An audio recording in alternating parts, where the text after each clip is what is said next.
Good morning, everyone. Lots going on as usual. Today is Thursday, August 28th, 2025. Barreling into the Labor Day weekend. Tomorrow will be the Friday of the Labor Day weekend, which is just wild. Carney is a bad negotiator, according to Scott Adams, the creator of Dilbert. He was saying, listen, Mr. Carney, starting your negotiation with, we've already got the best deal in the world, is probably not a very good place to start, you idiot. So that's pretty funny. We've got a wildfire update from, oh man, I can't remember where the wildfire update is from, but it is, from Nova Scotia, and there are more fines, and it's interesting because I don't think there's any justification for any of this at all, but what else is new, right? Catholic school shooting comes on the same day. Evidence of Obama and his national security team misled the American people. So they've published a 2020 report that proves this, and on exactly the same day, a trans person shoots up a Catholic school, and everybody's saying, listen, think of the trans people. It is very weird. It's a very weird situation. Trump removes emergency use authorization for mRNA vaccines and triggers a walkout of CDC top brass. So we've got all of that for you as well. Very interesting stuff going on there, because that's, the United States making those, the United States and Trump himself creating all of this and now walking it back. That's very interesting. And so we'll see what happens with that. Shrinkflation and banking options for foreigners, but not Canadians. Do you want a 12% cash back credit card? You can't get one unless you're brand new to Canada. If you're not new to Canada, if you're just born here, 4% is the best you got. Weird, right? Very, very interesting. And I've been talking about this for a while, and it seems that the options are getting more blatant, more in your face, and that's not very good. Not very good. And Danielle Smith says Ottawa has siphoned $600 billion over the years from Alberta to be spent in liberal areas of the country, and she's been watching, and she's sick and tired of it, just like everybody else is sick and tired of it. So it's interesting. I still don't believe that Danielle Smith is going to do a darn thing to make Alberta independence happen. I think that Alberta independence is going to be stymied because whatever Canada is at this point does not want Alberta to leave. Alberta makes Canada a lot of money. And if Alberta leaves, then I think that the people who have control of Canada lose control. And that's the first domino to go. And that first domino may have already gone. All of that said, it's not a foregone conclusion that Alberta will leave. Does that make sense? So there's lots to get to. Let's get to it. First, we have to start in Alberta. Here's Rise of Alberta. It says, in March, Danielle Smith gave Mark Carney 6 months to act or face a national unity crisis. Her demands were clear. Repeal Bill C-69, lift the BC tanker ban, scrap the oil and gas emissions cap, end clean energy regulations, reverse the single-use plastic ban, and the net zero car mandate. Return carbon tax oversight to provinces. Guarantee Alberta export corridors in all directions. No export taxes or restrictions on Alberta oil and gas. End subsidies from Alberta to other provinces. Stop censoring energy companies. Fix Ottawa's mismanagement of Jasper and Banff parks. It's now been 5 months. Carney hasn't delivered on a single one of those things. He hasn't done it. Carney has not done anything. He has been completely ineffective, or 100% effective if your goal is to not get anything done. But if your goal is to actually follow through with the promises that you made during the campaign and do the things that you said you were going to do, big fat goose egg. He hasn't done anything. He's been completely ineffective. Now, it's my theory that he doesn't work for us. He lies to us every day. And so we shouldn't be surprised when we find out he lied about all of his election promises. And because he doesn't work for us, he doesn't owe us anything. He's not accountable to us. He's only accountable to the people he works for. And I think those are the globalists. And if you look at this from a globalist point of view, well, he's done a lot. He's made sure that nothing's happened. Canadians have not recovered their freedom or sovereignty, control of their government, control of their borders. In fact, the invasion's worse than ever, right? Just like in England. So weird. Lockstep or something like that. It's so strange. So Carney hasn't done anything, or he's been very effective at preventing Canada from stopping the insanity that has plagued it for the last decade. Here's Danielle Smith noticing, right? And Jeffrey Rath says, she sounds like she just came from an APP meeting. Wonder when she's going to join us. And she's getting control of the crowd. She's scrappy. She's saying, like, do you want the answer to this question? And here it is. Here we go. What we're talking about tonight is Ottawa do you want to hear the answer? Ottawa overtaxing us. I mentioned that at the beginning of the evening, that our program costs are 70% of all tax dollars. We only collect 40%. Ottawa collects 60%, and then they use political means to transfer it.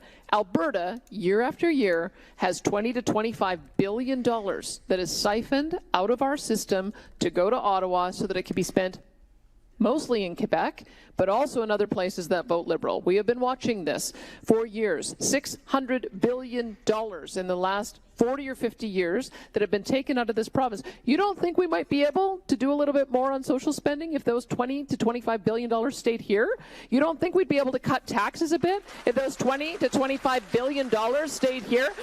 It is $5,000 per Albertan that every single year gets transferred out of this province for political reasons so that the Liberals can continue to spend it in places that vote Liberal. That is what is happening in the province and in the country. Thank you. Right. Yeah. Yep. So are we going to stop it? Yeah, come on, everybody. We're going to go. We're not going to stop it. Okay. Everything's just going to continue as it's been going. Yeah, it looks like. So even if you stop it, they lose their minds. The powers that be lose their mind. Donald Trump, and again, I don't know what Trump is. He appears to be trying to stop some things, but making other things way worse. So who knows? But even in that context of stopping some things and making other things way worse, people in blue states, governors of blue states, Tim Walz, all sorts of people are talking about how he's behaving erratically and he's crazy and he can't possibly do this and it's illegal. And then the courts come back and say, oh yeah, no, that's a rational thing. And like, it's not crazy. And actually, doing this is completely legal. And that implies that the other idea was, maybe wild and crazy. And so Trump is not behaving in irrational ways that I can see. And he's not behaving in, ways that are outside of his character up to now anyways. And so nothing has really changed as far as that goes, but they accuse him of being crazy. And so if you try and stand up and stop this stuff, you will be accused of being crazy. People will say, you're going to destroy the economy. You can't do this. You're going to destroy the economy. Everybody's going to die because of you. Everybody's going to starve because of you. And then you maybe will lose your certainty or something like that. And you won't have the courage to follow through on what you need to do. And so that's how they control you. But it's such an interesting situation. It doesn't matter if you have control of the government apparatus at this point, because the media will attack you, and then the school boards will attack you, the unions will attack you, the colleges and universities will attack you, the students will attack you, people will put on pussy hats and attack you. And it doesn't matter if what you're saying is like, listen, we should stop overspending on the credit card. We're spending $100,000 and the credit card limit is $5,000.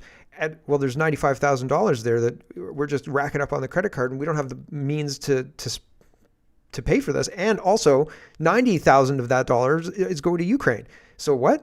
And people say, oh, you're pro-Putin, anti-Canadian, blah, blah. It's crazy. It's absolutely nuts. And so it doesn't, if you oppose this, you will be the bad guy. If you know this, people who watch this show know this, because this show talks about this in a way that's real, in a way that the other people are not talking about this. And that's why I'm censored. Just like anybody else who talks about things that are going on in a real way, in an unguarded way, I guess. And people like that get censored. And so leaders like that get removed, right? And so it's very, very frustrating because I don't see a pathway out of this. Let's talk about trade. Hey, here's Scott Adams, and I believe, Scott Adams, and he's the guy who created Dilbert, and he does like a morning coffee thing, and he just talks about the news. He kind of does what I do, but a little differently. He's not like Timcast. It's a different thing. But he talks to his audience every day, and he's noticed Canada, and he's saying, Mark Carney, you're a terrible negotiator. And he is. Not just because he says every second word, but he's a bad negotiator because, well, positioning. Here we go. Another good news, apparently the U.S. and Canada are making progress in getting some kind of a permanent trade deal. Canada and the U.S. are heading toward, it looks like, resolving everything. But what caught my attention was Carney is bad at negotiating. Here's something that Carney said out loud in public in the context of still negotiating with the United States. He actually said that Canada has the best trade deals in the world with the U.S., and so he'd like to keep that situation. Now, here's some advice. If you're negotiating, you should never say, you've already given us the best deal in the world. Why would we give you anything else? If you just told us you had the best deal that anybody had in the whole world, which might be true, by the way, that's not much incentive for us to give up anything else, is it? It's like, let me see. So you've got the best trade deal in the world, is what you're saying, but you're asking for more? Why would we give you any more? You just said you had the best deal in the whole world. The world. Look how many countries there are. Have you counted the number of countries, Carney? No. It's a bunch. Yeah. Lots of countries. And you have the best in the world. You're not getting anything else. This negotiation's done. Next. Wait, you want more? Give me a reason you want more. You won't give up supply management. You won't give up this. You won't give up that. You won't stop sending fentanyl in. You won't stop. You won't work with our DEA. The fentanyl czar is effectively neutered. Like, come on. The fentanyl. I'm insulted that the fentanyl czar still has a job and I still have to pay his salary for some reason. So crazy. So yesterday I was talking about LNG, and somebody who works there was saying, "Hey man, here's some information, and I appreciate it." Founding or former member. And so the LNG stuff is all part and parcel of this trade. Trump is going out and making billion-dollar deals with other countries, multiple billion, hundreds of billions of dollars in deals in microchips and car manufacturing, in GE, General Electric's making washing machines and dishwashers in one of the states. So each one of these deals is billions of dollars injected into the United States economy. And so instead of doing any of those deals, Carney is hamstringing us and not allowing us to utilize and get to market our natural resources, the stuff that we should be able to pump out of the ground, like LNG, liquid natural gas, or natural gas that we liquefy. Pump it out of the ground, process it, liquefy it, do whatever needs to get done, send it on a pipeline to a ship, or send it on a pipeline to a customer that doesn't even need to refine it, that can just take it and use it, and bingo, bango, bongo, you've got billions of dollars coming into the economy, right, with selling that liquid natural gas. And then you don't have to tax the citizens as much because you're making so much money on the front end, right? And so all of that is stuff that we're not doing. And in fact, we're doing it in a way that is, we're shipping it to Asia, which is the link that the gentleman who was letting me know about this. He's like, yeah, we're shipping starting in June. So June 30th, my birthday. The Global News says first tanker carrying LNG for exports departs northern British Columbia. So it's on a ship. It says LNG Canada says the tanker has begun its journey across the Pacific to bring Canada's first cargoes of liquefied natural gas to Asia. The tanker Gaslog Glasgow has departed Kitimat, BC, in northern British Columbia. British Columbia coast pilots say 2 of their members had previously boarded the tanker at Triple Island and navigated the vessel on a 15-hour, nearly 300-kilometer journey to Kitimat. LNG is natural gas that has been chilled to a liquid state so that it can be transported in specialized marine vessels. LNG Canada is a joint venture between Shell and 4 Asian partners, and its first phase is expected to produce 14 million tons of gas a year. No, it's super Canadian when you've got Shell and 4 Asian partners for LNG Canada. Yeah, that's super good. LNG Canada, you say? Yeah, sounds just like Canada. 4 Asian guys and a Brit. My gosh, Shell. Well, there's a big Shell headquarters in England. Anyway, I don't know which country Shell is actually from. Are they Canadian? I don't think Shell is Canadian.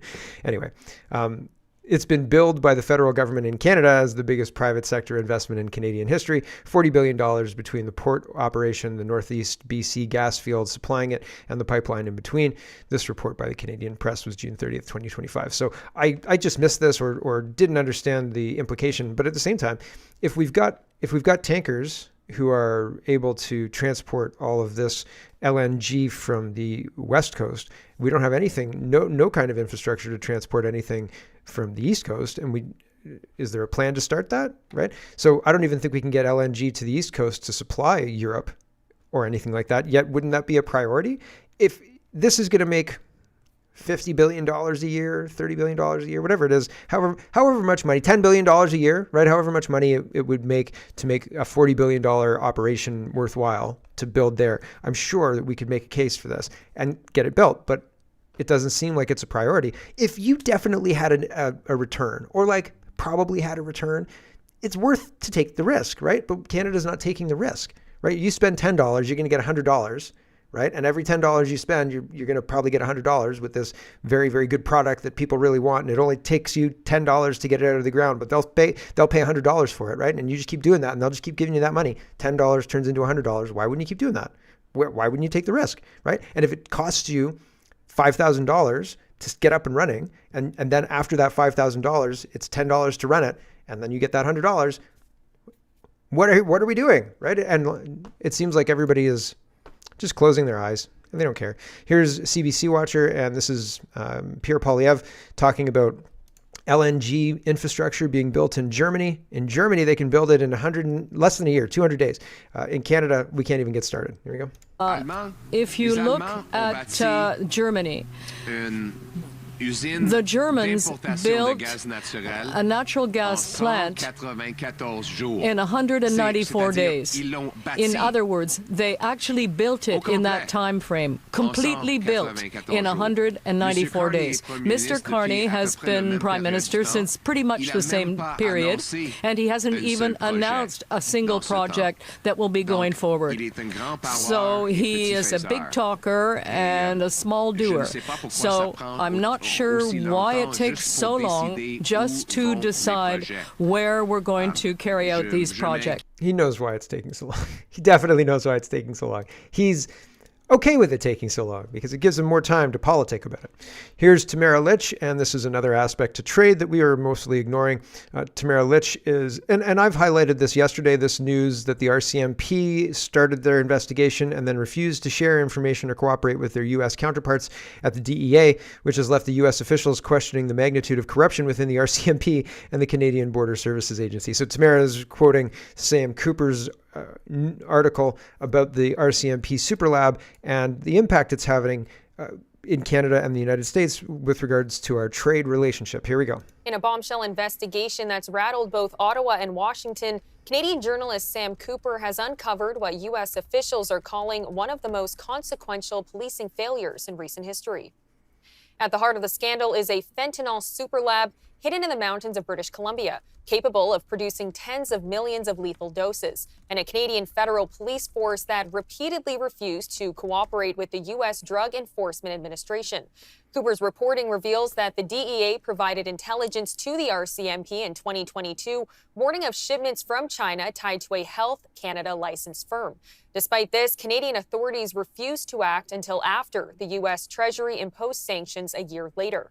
Even then, the RCMP ran its own investigation, refusing to coordinate with U.S. agents who had developed the original case. In a bombshell So there you go. That's pretty wild that they didn't do anything. Canada just didn't act. Canada's like, yeah, forget it, whatever. It'll be fine. It'll be fine. We won't do anything, and we'll see what the United States does. And a year later, the United States is like, hey, that's not cool. Don't do that.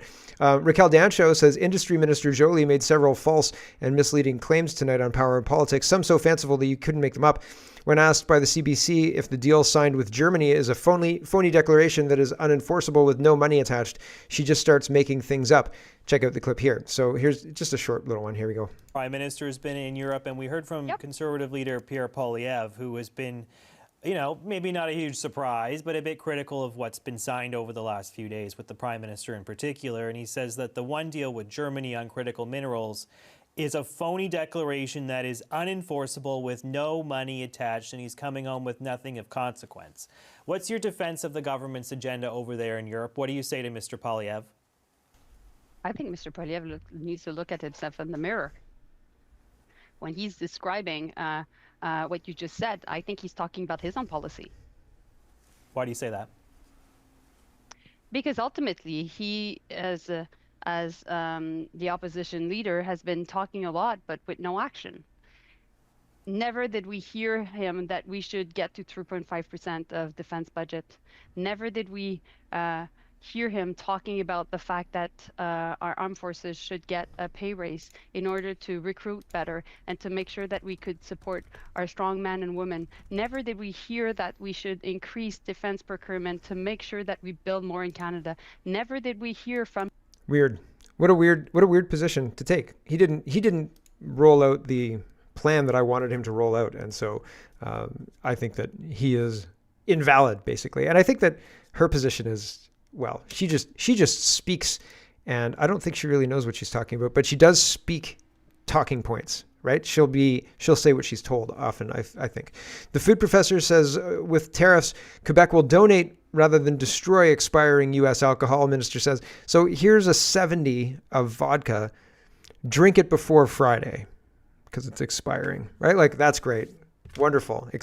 Donate the expiring U.S. alcohol in Quebec. That sounds like a terrible idea. And yet, Karen highlights the weird discrepancy, right, or conflict that is inherent in this. And Karen says, hilarious, Quebec will donate the alcohol, but excess milk, down the drain. Why nourish folks when you can intoxicate them instead? 2 million liters of milk just down the drain in July 2022, right? That's a lot. Million liters. How much less would I be able to spend on milk if they weren't allowed to dump it, right? If instead it had to go into the market, or if those farmers were just allowed to sell it or make it into baby food or something like that. Man, jeepers creepers. CBC Watcher is highlighting this, and this is talking about tariffs, and they're saying, listen, if tariffs are bad, if tariffs are bad for the United States consumers, and you're being critical of the United States for putting them on, but now you're putting them on Canadian consumers too? How does this make any sense? Right. It doesn't make any sense. Our leadership is insane. They don't make any sense. They're not rational. It doesn't make any sense. Here we go. Talked about how the world is dealing with the Donald Trump tariffs, but Canada responded in a way that other G7 countries didn't, and as you write, paid the price. Some have been critical of the government stepping back from that strong position. You say it was the right move. Why? Well, we've believed all along that if the argument you're making with the Americans is tariffs are bad for your citizens, bad for your consumers, bad for your economy, it doesn't make sense to put them on yourselves. And that's exactly what we were doing. And full shout out to people like Premier Smith and Mo and others who long have been saying this is not the best way to go. We found ourselves isolated with China being the only other country who has the capacity to play that game. We don't. I think the Prime Minister has never really been comfortable with inheriting the counter tariffs. He said it as far back as in January in London, I believe, when one of your colleagues, Rosie Barton and others, had asked him a question about that. And he said, and I quote, there are limits. He's right. When you're 1/10 of the economy of the competitor, you're hardly going to be able to go toe to toe with them. So. But that was obvious from the start. Why even embark in this? Why have all the rhetoric of elbows up? Why do any of that? It's insane. And like anybody with half a freaking brain understands that.